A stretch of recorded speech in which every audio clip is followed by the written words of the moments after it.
I watched my husband's Mistress hang my painting in her name at the city's biggest art gala. My blood, my tears, my story, stolen. 300 people clapping for a thief while I stood in the back, invisible. But honey, they had no idea who they were really dealing with. Before I tell you how I brought down a billionaire and his mistress in front of everyone who mattered, hit that subscribe button and turn on notifications. Trust me, you'll want to see every move I made. Now let me take you back to where this all started, because this story, it's about more than just a cheating husband. It's about theft, betrayal, and the moment I decided I was done being invisible. My name is Simone Carter, and for 15 years I was married to Theodore Carter. You might know him. Tech billionaire, Forbes list regular, the kind of man who walks into a room and everyone pays attention. We met when I was 23, fresh out of art school with big dreams and a bigger heart. He was building his first company, working out of a cramped office, eating ramen for dinner. I believed in him when nobody else did. I painted at night and worked 3 jobs during the day to help keep us afloat. When his company finally took off, when the money started rolling in and the penthouse replaced our studio apartment, he told me I could finally focus on my art full time. He said it was my turn. But here's what nobody tells you about being married to a billionaire. You become an accessory. Beautiful wife at charity events, perfect smile for the cameras, but your dreams? They get smaller and smaller until you're not sure they existed at all. I had a whole studio in our penthouse, floor-to-ceiling windows overlooking the city, every supply I could ever want. But gallery owners stopped returning my calls. They wanted Mrs. Theodore Carter at their fundraisers, not Simone Carter the artist at their exhibitions. So I painted for myself, poured everything into canvases nobody would see, and told myself I was happy. Then, about 6 months ago, Theo started changing. Late nights turned into missing nights. Business trips doubled, tripled. His phone was always face down, always on silent. When I'd walk into a room, conversations would stop. I'm not stupid. I knew something was wrong, but I did what so many women do. I made excuses. He's stressed. The company's expanding. He needs space. I focused on my art instead, started working on a new collection I called Invisible Women. It was about Black women throughout history whose work was stolen, whose contributions were erased, whose names nobody remembers. I didn't realize I was painting my own future. The centerpiece of that collection was called The Reckoning. 6 feet tall, 2 years of work, every brushstroke filled with pain and power and truth. It showed a Black queen rising from shadows, reclaiming everything that was taken from her. That painting was my soul on canvas, and it was the best thing I'd ever created. I kept it in my private studio, the one room in that penthouse that was truly mine. Then one Tuesday morning, I found Theo's laptop open on the kitchen counter. He'd left in a hurry for an early meeting, forgot to close it. I wasn't snooping. The screen was right there, messages still open. And that's when I saw her name, Gabrielle Winters, his new marketing director, 27 years old, blonde hair, blue eyes, everything I wasn't. The messages made me sick. Can't wait to see you tonight, baby. You make me feel alive again. She'll never know. Months of messages, months of lies. I confronted him that night, stood in our living room with my hands shaking and my voice breaking, and I asked him point blank if he was cheating. You know what he did? He laughed, called me paranoid, said I was being dramatic, that Gabrielle was just an employee, that I was inventing problems because I was insecure. He turned it around on me so smoothly I almost believed him. Almost. But I knew what I'd seen. I knew the truth. After that confrontation, things got worse. He barely came home. When he did, we moved around each other like strangers.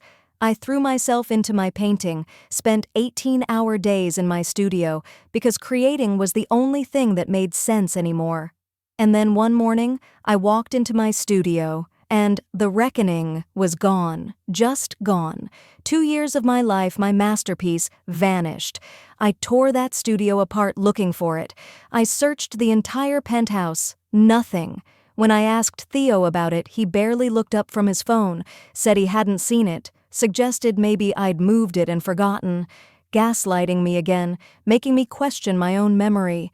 But I knew exactly where that painting had been. Someone had taken it. I just didn't know who yet. 2 weeks later, an invitation arrived in the mail. The annual Emerging Artist Showcase at the Brennan Gallery, the most prestigious art venue in the city. Featured artist, Gabrielle Winters. My heart stopped. I pulled up the gallery's website with trembling hands, and there it was, the promotional image for the event. My painting. The Reckoning. But the artist listed was Gabrielle Winters. And the description, the artist's statement about what the painting meant, those were my words. Words I'd written in my private journal, thoughts I'd never shared with anyone. They'd stolen more than my painting. They'd stolen my voice. I sat at my computer for 3 hours, just staring at that screen, trying to process what I was seeing. My husband hadn't just cheated on me. He'd given his mistress my art, my work, my soul, and was trying to launch her career with it. The betrayal cut so deep I couldn't breathe. But underneath the pain, something else was building. Rage. Pure, cold, calculating rage. I hired a private investigator the next day. Cost me $10,000 I'd saved from selling a few small pieces over the years, money Theo didn't know about. Within a week, I had everything. Security footage from our building showing Gabrielle entering our penthouse at 2 a.m. while I was at an art retreat upstate. Footage of her leaving with a large wrapped canvas. Bank records showing Theo had rented her a gallery space downtown, paid for supplies, even hired a publicist. He'd submitted the showcase application on her behalf using photos he'd taken of my painting. They'd planned this together. Launch her art career with my work, establish her reputation, then he'd divorce me and they could finally be together publicly. I was the obstacle they needed to remove. The gala was 3 weeks away. I could have called the police, filed a lawsuit, gone the legal route. But lawyers are slow, and cases like this get messy. Stolen art is hard to prove, especially when it's taken from your own home by someone who had access. And Theo had money for the best attorneys, years of legal battles I'd never win. I needed something faster, something public, something that would destroy them both the same way they'd tried to destroy me. I called my best friend Candace, told her everything. She showed up with wine and a plan. We spent the next 2 weeks building my case like prosecutors preparing for trial. I compiled every piece of evidence I had, time-lapse videos I'd filmed of myself painting The Reckoning over those 2 years, hundreds of progress photos with timestamps, original sketches dated and signed, my journals with entries about the painting's meaning. I contacted my old art professor, Rita Hughes, explained the situation, and she agreed to authenticate my work. I even practiced my speech in front of the mirror every night until the words were perfect. Candace helped me buy a ticket to the gala under a fake name. I planned every detail. What I'd wear, a red dress that would make me impossible to ignore. When I'd speak, during the Q&A session when all eyes were on Gabrielle. How I'd present my evidence, video projection, documents, everything undeniable. I even set up backup plans, contacted a few art journalists who'd covered my early work years ago, gave them the story in sealed envelopes to be opened if something went wrong. The night before the gala, I almost backed out, sat in my studio surrounded by my other paintings and wondered if I was doing the right thing. Public humiliation is brutal, even when it's deserved. Did I really want to expose my private pain to 300 strangers? Did I want everyone to know my husband had cheated, had betrayed me so completely? But then I found an old journal from when Theo and I first got married. I'd written about my dreams, my plans for my first gallery show, my excitement about my future as an artist. I'd written, "I can't wait to show the world what I can create." Reading those words from my younger self, I realized I'd spent 15 years making myself smaller, quieter, invisible. For what? For a man who'd stolen my work to give to another woman? I was done disappearing. The night of the gala, I put on that red dress and stared at myself in the mirror. I looked powerful. I looked dangerous. I looked like a woman who had nothing left to lose. When I walked into the Brennan Gallery, the space was packed. Art collectors in expensive suits, critics with champagne glasses, socialites posing for photos. The walls were covered in paintings, sculptures scattered throughout the room, soft music playing in the background. And there, on the main wall under perfect lighting, was my painting. The Reckoning by Gabrielle Winters. Seeing it there with her name on it made me physically ill. Then they arrived. Theo in a designer tuxedo, Gabrielle on his arm in a white dress like she was pure and innocent. They were playing it professional for the crowd, but I could see the way he touched her lower back, the way she leaned into him. In public, surrounded by everyone who mattered in the art world, and they couldn't even hide it properly. They were that confident, that arrogant, they thought they'd already won. The gallery owner, Martin Brennan, stepped up to the microphone around 8:30. He gave a long speech about discovering new talent, about fresh voices in the art world. Then he introduced Gabrielle Winters as a rising star, an exciting new artist with a unique vision. The crowd applauded. Gabrielle walked to the front, and I watched her give my speech. Word for word, she used my artist statement. This piece represents the invisible women society overlooks, the stolen legacies we never hear about, the power that comes from reclaiming what was taken. She said it with such conviction, like she'd thought of it herself. The crowd was mesmerized. Theo stood to the side, beaming with pride like a father watching his daughter graduate. I felt my fingernails digging into my palms. When the Q&A session started, I raised my hand. Martin called on me, and I stood up. Every eye in that room turned to me, and I felt electricity run through my body. I asked Gabrielle to explain her inspiration for the piece, to talk about the specific symbolism. She stuttered through an answer, vague and meaningless. So I asked more technical questions. What medium did she use for the underpainting? What was her layering technique? Why did she choose that specific color palette? She couldn't answer. She had no idea. You could see panic flooding her face. That's when I walked to the front of the room. My heels clicked on the marble floor, and the crowd parted like water. I stood right next to my painting, my hand touching the frame, and I said 5 words that changed everything. I painted this piece myself. The gasps were immediate. Gabrielle went pale. Theo's face turned from confusion to recognition to absolute terror in about 3 seconds. Martin Brennan started to protest, but I was already pulling out my phone, connecting it to the gallery's projection system. I'd prepared for this. The time-lapse video filled the screen, 2 years condensed into 2 minutes, showing me creating The Reckoning from blank canvas to finished masterpiece. Every brushstroke, every layer, every detail. My face clearly visible in several shots. The timestamp in the corner showing dates going back 2 years. I showed them my progress photos. Hundreds of them, all dated, all showing my studio, my hands, my signature process. I showed them my original sketches, held them up so everyone could see the dates. Then I pulled out the security footage.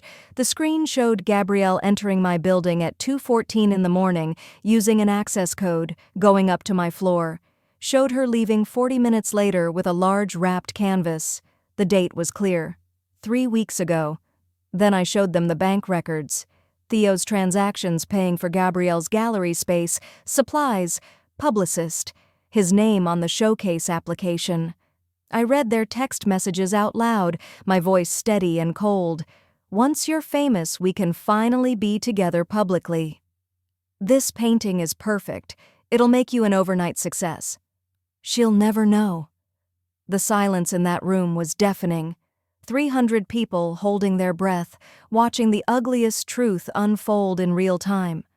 I turned to face them all and I spoke. My name is Simone Carter. I've been a professional artist for 15 years. I created this painting over 2 years, put my heart and soul into every inch of it.